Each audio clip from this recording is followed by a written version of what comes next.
Hello, professor and classmates. This is my reading response in regards to the second, third, and fourth chapter. So the way that I'm going to be carrying these out will be to read each one of the questions or the statements that we have, and then to provide my point of view based on the readings and, of course, my background. So to start, it says, based on your culture experiences as a language learner, how would you define culture? So when I was thinking about this, I came up with the definition that if I had to define culture, I would say that it is strictly related to one's social context, which is made out of different practices and behaviors, which might permeate and continue until someone's last days of life, or could change and adapt. All of this would depend on the social and geographical context the person decides to reside in. And in a way, I believe this is related to the following question, which actually states or asks for how is your own definition related to the ones provided by the scholars. So it's in page 13, where they actually mention, where the author actually mentions a part that I really like. In this specific quote that he mentions is, it is a distinction between culture as a way of life and participating in that way of life. And also there is another part in the same reading, the same page, sorry, that says culture experience the encounter with another way of life. So that's why I was saying it, depending on the place that you decide to reside in, because even within the same geographical location, you could go ahead and experience different behaviors, different traditions, different ways of thinking.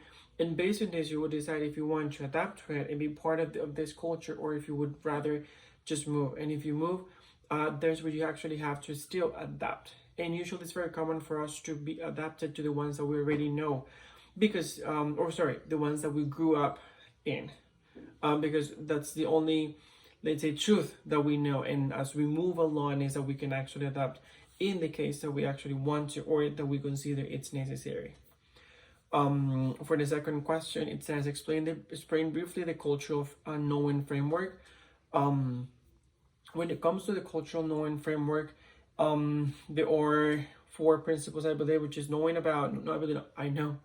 The first one is knowing about. The second one is knowing how, knowing why, and knowing oneself. So I personally believe that each one, this is like in a scaffolded process, and that each one takes to the following. So for example, and the knowing about, it's knowing about our students' cultures, such as products, practices, and even perspectives. So what type of things do they use? What type of things do they actually do? And this could actually help us to understand the way that they act, even within our classroom.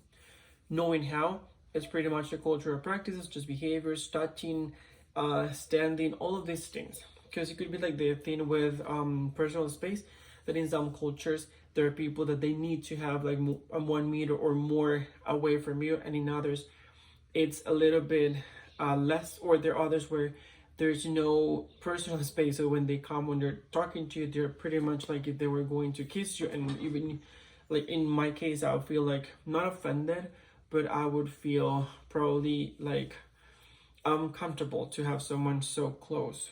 Then we're gonna move to the knowing why, and this is pretty much understanding why they do what they do, what are their beliefs. And this is actually very important, because if you understand, if you not only know what they do or like to do, but also why they are doing it, then you could tackle things within your teaching practice that could address these things, or come up with activities or topics that could actually work for your students, and even take the learning process to the following stage. And the last one, which I personally think it's the most important one, it's knowing oneself. And the reason why I think this one is the most important one is because when you know yourself, you can actually go ahead and understand what you can accept from another culture and what you can't. And also, if you have already embraced your culture, but you're still open to change, or if you're aware that the only constant in life is change, then you could just take it further. But if you don't even know your culture, you don't even know what you stand for, how can you expect to go into another culture and actually be able to understand, or how can you use whatever they have and put it into your teaching practices to make the learning and teaching process more meaningful. Because at the end of the day, that's what we're all looking for as teachers, to make sure that our students feel at home, and that by feeling at home, they're going to be able to learn more and use the language even more. For the following question, it says, can you recall having addressed these knowns in your classes or being taught under this framework?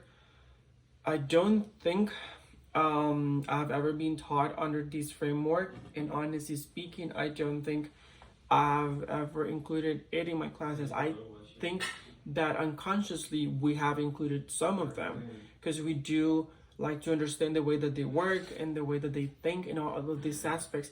And then based on this, we create activities, or we come up with activities that would actually work. But if we don't know them, or if we're not aware of them, it doesn't necessarily mean that we're not using them. However, in my very personal and humble opinion, I don't think I've ever followed this specific process, like step by step, or included it into my teaching practice. And then the last one says, surveying the dimensions of culture and the kinds of functions of language.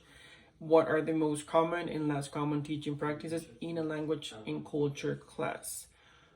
I would say pretty much when it comes to this, the ones that I would say are more common, like if I had to choose, there are 5 of them. So if I had to choose which ones do I think are the most common ones, I would say first one, communities. Because as teachers, we immediately try to see which are the communities that we have within our classes, and we try to bring things or activities, not things, activities that could actually have them more motivated.